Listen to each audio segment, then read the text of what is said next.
Let's start with the energy space first, and that really has been an area where you have seen lots of movement coming in. We will discuss all of that with our guest. Joining us in the studios is Vijay Bhamwani, who's author and CEO at BSPL India. Also joining us is Kishore Narne, Associate Director, Head Commodity and Currencies at Motilal Oswal. And joining us is Jörg Kiener, who's MD and Chief Investment Officer at Swiss Asia Capital, for a special talk on the energy sector this evening. First of all, take a look at the prices, because we have seen constant gains coming in for that one. After 3 previous days of decline, today you have seen the natural gas prices jump up yet again. That one is trading more than 2% on the higher side. The prices have gained nearly 17% for 2014, gaining a good amount in the month of January itself. And on your screens right now, it's 1% up even at this point in time. Vijay, to you first. I mean, you have been bullish on the natural gas prices. We have been talking about those various levels. At these 314 odd levels and near $5 per MMBTU in the global markets, what's your sense? Manisha, there is likely to be increased volatility because A, prices have jumped up significantly. B, as and when the weather starts to warm up, there will be a slight bias towards unwinding of long positions. I would still maintain my view that the 288 to 292 band on the MCX is likely to be a support point at this point in time. And unless that is violated, I think there will be an attempt by the bulls to pull prices higher. In case prices do advance, the primary resistance point will be 324, above which 335 and then 340. At 340 or 345 odd levels, if at all you do manage to see those levels, I don't really mind taking a punt on the short side. Let's also get on board then Chris Tremulis. He's Futures Market Editor at Platts, and he joins us on a phone line from Washington, D.C. Chris, hi, welcome to the show. I know it's really early for you there, but natural gas really has been an interesting subject, not just in 2013, where we saw nearly 25% of gains coming in, but 2014 also has started on a very positive note. What's your sense at the prices at 4-year highs currently? Well, I think what we're really looking at here is really cold weather. So we probably got caught a little bit by surprise about how cold January was going to be. We saw this, polar vortex weather pattern that continued to bring Arctic temperatures into the U.S. kind of continually. So we draw down the gas at such a high rate than we would have probably expected, that we saw, prices run up on the February contract up to $5.72. That caught some people by surprise, and you saw actually a short squeeze in the April contract and March spreads, as the March contract had to rise quickly to match what was going on in February, and now we're right about hovering around $5. I kind of expect to see this to abate a little bit as we're kind of going to see some warmer temperatures going forward. But we're also going to probably see some pretty big storage withdrawals in the next coming weeks, so there could be some support there. Sure. Chris, there are still a couple of bullish factors here. One, if you look at the bullish bets as per the latest FOMC data, those are at a 7-year highs. And apart from that, the kind of decline that the markets are expecting in inventories for U.S. is another thing that has been quite bullish. Yeah, I think a lot of people in the long term are really interested in natural gas. There's plenty of good reason to continue to look at the space if you were an investor. We're trying to pull as much gas out of the ground as we can in the United States and eventually probably ship it overseas. So as volatility has increased, clearly you get more people wanting to talk about natural gas. I'd probably expect that to kind of taper off a little bit as we head into our building back kind of our storage capacity in the United States heading into summer. But at the same time, if you look over the immediate or intermediate and longer term, there's reasons to see prices going up. In fact, Goldman Sachs recently raised their 2014 estimate for $4.60 for 2014. Some are even calling for higher than that, closer to $5. So we'll see where it pans out. But Sure. Chris, I also read some reports, can't remember the broker at this point in time, but they were pointing at $5+ kind of an average for 2014 as well. Do you see that much of a bullishness coming in, or as you pointed, we could be looking at warmer weather as we head more into Feb, and that really could, sustain the prices? Well, it's going to be kind of hard to say. We're going to really have a look and see where storage is at the end of March. That's traditionally when we're going to start rebuilding gas storage as we head into summer. And then that makes us look at where we'll be come October 2014. So if we have a really warm summer and use more gas, electricity generators use more gas in the United States than some are expecting, we could probably only refill storage up to like 3.6 TCF. That could potentially lead to a winter where people are worried about supplies. And in fact, the March-April 2015 spread is currently probably about 52 cents wide as of yesterday. So, clearly people are concerned that we're not going to have enough gas in storage. At least supplies are definitely going to be tight. Final question, Chris. And so where do you see the natural gas prices headed now? Do you see 2014 as a repeat performance of what you saw in 2013, or you would rather look at a more stable, steady kind of prices? I expect prices to be fairly stable. I mean, we're not going to probably see the same kind of volatility that we've seen over the last month. That, I would say, is somewhat of an aberration. We have plenty of gas. We have plenty of supply coming. That is not my biggest concern. But that being said, demand numbers can surprise, just like they have. I don't expect to see prices move in the same way that we kind of had witnessed the past month. But at the same time, there can be summer volatility if we get really warm temperatures here in the United States. So I don't see it prices probably staying above $5 for very long. I think this, $4 to $4.50 to $5 is kind of the sweet spot. So at this point, we're kind of probably at the highs, close to the highs for the year in the front month contracts. Fair point, Chris. We'll let you go at that. Really appreciate you joining us at such early time in your zone there. So consolidation is what we're expecting here, and $5 perhaps is near tops. Vijay, how would you look at the long-term prices here? Because right now we are in the season, and pretty much a very frigid winter is what we've seen coming in from U.S. Going forward also, for the Indian markets especially, what kind of a range would you be looking forward to? Manisha, I would still wait for 288 levels to determine what kind of outlook there is on this counter. If the counter falls below 288, I think the bulls are severely under duress. And I don't expect the upward trajectory which you have seen in the last quarter or more to sustain itself, because asset prices cannot really appreciate in a linear extrapolation fashion, which means if you've seen 14 to 15% appreciation in 2014 in the first 5 weeks, you cannot really say that the next 5 weeks will show a similar amount of appreciation. I expect a slowing down of the upward trajectory. I expect the velocity to slow down. Now, whether it slows down and reverses from 335 or whether it reverses from 325 or 340, that the screen will tell. And at that point in time, I think one needs to kind of sharpen your knives for going short, because at around 340 odd, it would be a prime picking to go short for a short-term trade, which should yield approximately 7 to 8% in price appreciation alone. Of course, in leverage terms, the multiplicity of returns will ensure that you have above average returns on shorts. Let's also get on board Jörg Kiener, who's MD and Chief Investment Officer at Swiss Asia Capital. He joins us from Singapore.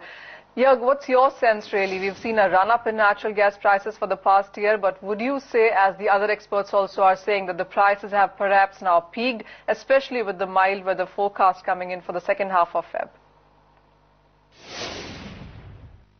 I think, the weather pattern will stay probably still quite fragile, and as such, I don't know where in the short term gas price will go, but they're on the higher side, and on $3.50, I don't have to tell you, nobody made any money.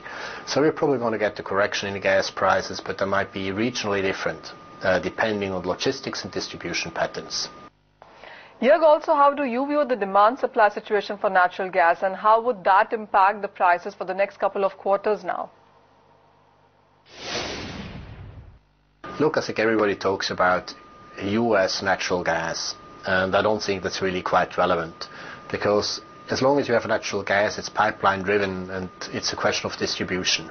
So you might have prices which are going up in line of inflation, like in Melbourne or in Sydney, which are more in the tune of $6 to $8, and I don't think much impact there on prices. That's basically a fixed market. In North America, I think we're going to see the same. We're going to see bottlenecks where prices stay high and other areas where prices are low. So I think the distributor will make most of the money, and the prices basically on the future exchange will go up and down like a yo-yo. Yeah, a question on the crude oil prices as well, which have been flat for the month of January. Slightly positive economic data from US and Europe, of course, has been supportive, but then the manufacturing numbers have come in quite dismal. How do you see the prices for crude oil now going forward?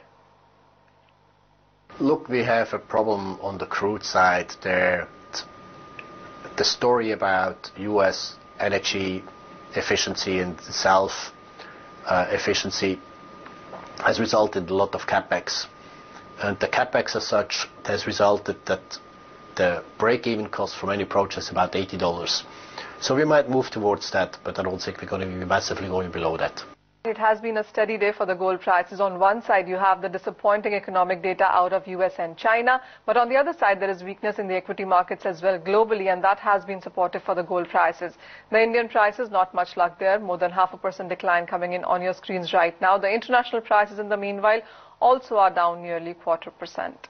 Vijay, how are you looking at the gold and silver prices now? Because it's a mix of data, the commodity is getting pulled and pushed from all sides, but having said that, how would you want to trade it in the near term? I would not buy any of these two precious metals on in the Indian exchanges. I would still stay away from leverage space. And when it comes to deploying money, I would still be positively inclined towards silver, provided I see at least 1,000 rupees, if not more, a decline. So 42,500 as a level still remains. Provided at that point in time, the screen in terms of price, volume and open interest correlation indicate that there is some buying support coming in. I don't really mind deploying another 10% of the corpus that I've earmarked for silver to invest in the physical space. I think both these precious metals are likely to remain under pressure. And unless you see gold in the international markets trading above $1,288, rallies, if any, are likely to get sold into.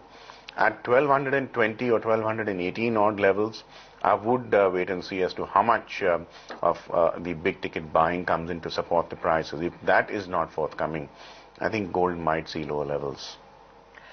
Well, for the longer term, of course, that really is the view coming in, sell on rallies and perhaps buy on further dips from these levels. But Kishore, for the intraday market today, the way we have been trading quite less lately, how would you want to trade? Yeah, Manisha, I think looking at the range-bound market, probably I can still go and buy at around 28,790, 780 kind of levels in gold. Again, a very small call for targets close to 29,030 or 29,050. Not too much upside again until unless we see any major rally towards 1280, 1285. Again, selling at these levels is not really suggestible. Or either a breakdown below 1240, a sustainable breakdown below 1240 could be also used as a selling opportunity. But otherwise, I think I would go for an intraday buy with a very small stop loss of 28,650. Kishore, how are you looking at the base metal as a sector? Because the data clearly has not been so good, especially from China. But after the kind of decline that we've seen most part of previous week and this week as well, today there was some signs of opportunity buying on the lower sides. Would you really not look at that, or do you think it's important, or would you go out buy at these levels? Yes, certainly for intraday traders, the current dip in copper can be used as a buying opportunity. So 443, 443 and a half kind of levels are a good buying opportunity for intraday traders. Again, a stop loss of 441, very small one, and again a target of 447 and a half. Just a technical pullback itself will take it to that levels. Again, I'm saying there is no fundamental reverse in base metals at this point of time, but the fall has been so sharp that we can see some kind of a pullbacks coming up. The question really is if that is sustainable, Vijay, and what's your sense onto that? Because today is a bright spark there, definitely, but are you comfortable buying it today or for the days to come? Absolutely not comfortable, Manisha. I think this is more to do with the technical pullback. There has been a short covering which I get indications of reading the screens. I'm still not seeing any fresh positions being built up on the long side. And rather than play the pioneer and try to budge the markets on my own, which I'm very clearly incapable of doing, I would wait for the bigger hands than mine to come out there and push prices higher. I'd rather wait and follow the trend rather than try to create a trend where none exists. I think upsides are likely to get sold into. There is still a bias towards deleveraging. There is still a tendency to dash for cash. People are converting their financial futures exposure to cash slowly, albeit surely. I think this process is likely to persist, and unless I see significant declines where charts are indicating, or rather screaming is a better word, oversold, unless I see a chart screaming oversold, I would not go out and buy at all. Let's talk about the agro commodities, and it has been more declines than gains coming in for this space, especially starting with the wheat prices. We have been talking about declines there. In 1 month, we have seen nearly 3% of a fall coming in for that space. It has been a day of decline today as well. Take a look at the mentha oil prices. Those also have seen some profit taking coming in, and there has been declines seen in case of other commodities like chana as well during the day today.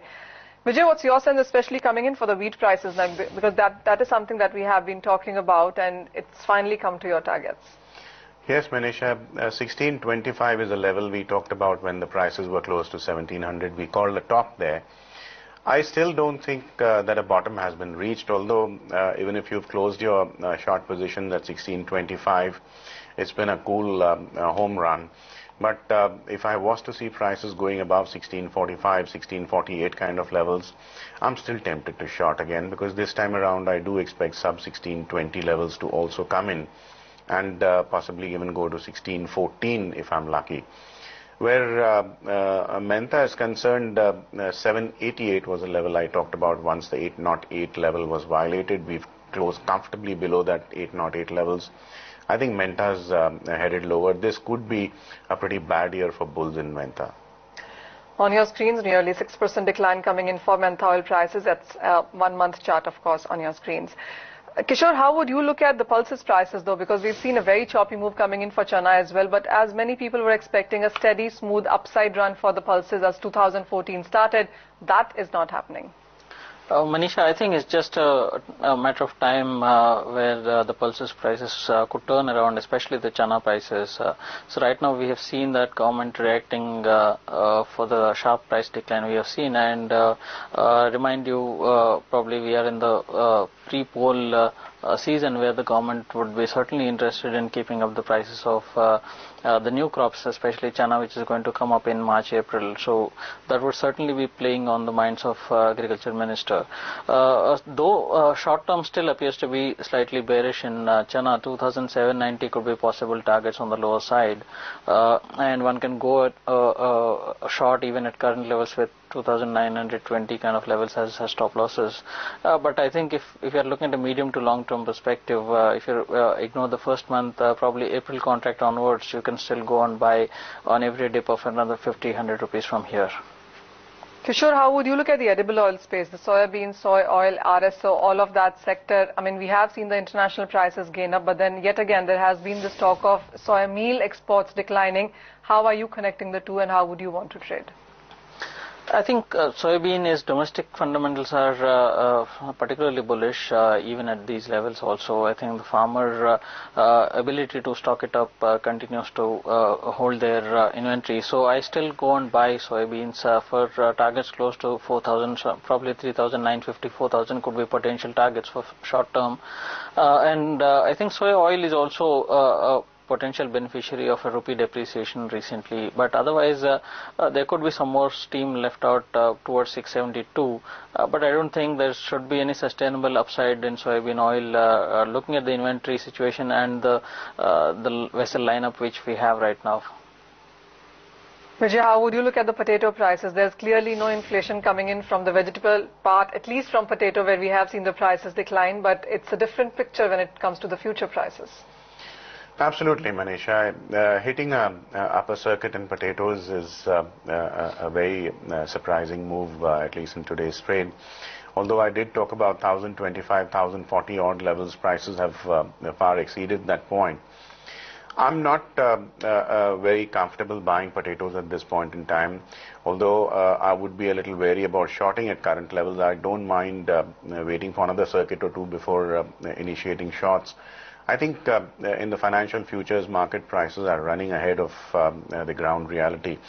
In the vegetable market, in the retail space, at the sabzi mandis, I'm seeing potatoes available for approximately 18 rupees a kilo here and there, a rupee to here and there. So I see no reason why potatoes should quote at 1100 rupees a quintal in the MCX prices. And what is even more surprising is a circuit right up to the end of the trading session today. This is exuberance. I think the sentiments are running far ahead of reality. Clearly, as seen on the screens as well, it's nearly 4% up today and nearly 12% up in the last 1 month as well, as far as the potato prices go.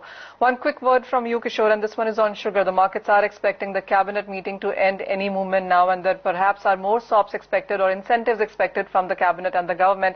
What's your sense on the prices?